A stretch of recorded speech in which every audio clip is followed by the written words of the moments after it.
একটি বিরল পুজোর নাম হচ্ছে ব্রহ্ম পুজো।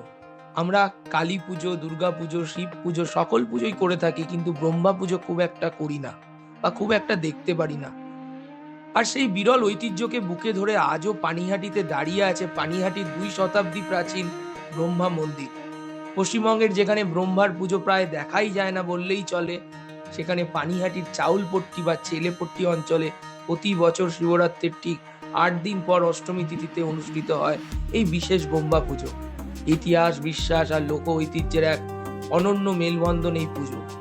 ২০০ বছর আগে পানিহাটি ছিল সমৃদ্ধ ব্যবসা বাণিজ্যের কেন্দ্র। গঙ্গার ধারে ছিল আমদানি রপ্তানির ঘাট, আর বাজার পাড়ার নাম ছিল লক্ষ্মীগঞ্জ।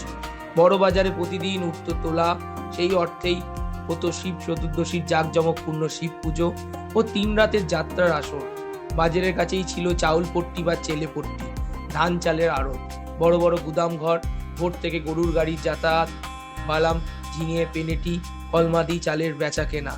এখানেও উঠত তোলা, আর শিবরাত্রির ৮ দিন পর বসত ব্রহ্ম পুজোর ৪ রাতের যাত্রা ও কাঙালি পুজো। দুই দলের মধ্যে থাকতো বৃষ্টি প্রতিদ্বন্দ্বিতা, কেউ আনতো আর্য অপেরা, কেউ গণেশ অপেরা।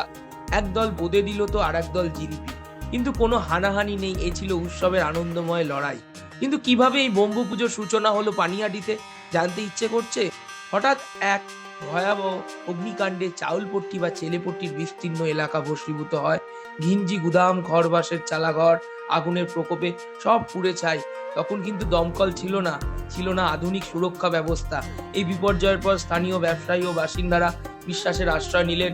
অগ্নির রোষ থেকে রক্ষা পেতে শুরু হলো প্রজাপতি ব্রহ্মার আরাধনা। পৌরাণিক মতে ব্রহ্মা সৃষ্টিকর্তা, ব্রহ্মা বিষ্ণু মহেশ্বর ত্রয়ীর অন্যতম। সেই বিশ্বাস থেকেই জন্ম নেয় পানিহাটির ব্রহ্ম পুজোর প্রথা।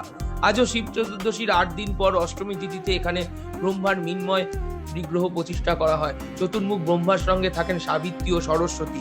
পুজোর শেষে বিসর্জন দেওয়া হলেও কাঠামো সারা বছর মন্দিরের মধ্যেই সংরক্ষিত থাকে। বর্তমানে একটি ট্রাস্টি বোর্ড এই পুজোর দায়িত্ব পালন করে।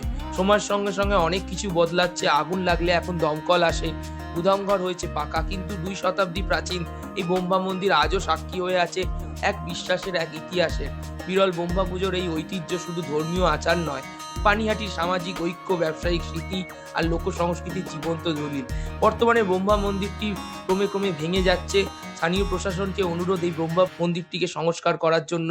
তাই জন্য সবাই মিলে এগিয়ে আসে এই ব্রহ্মা পুজোর আর ব্রহ্মার মন্দিরটিকে রক্ষার স্বার্থে।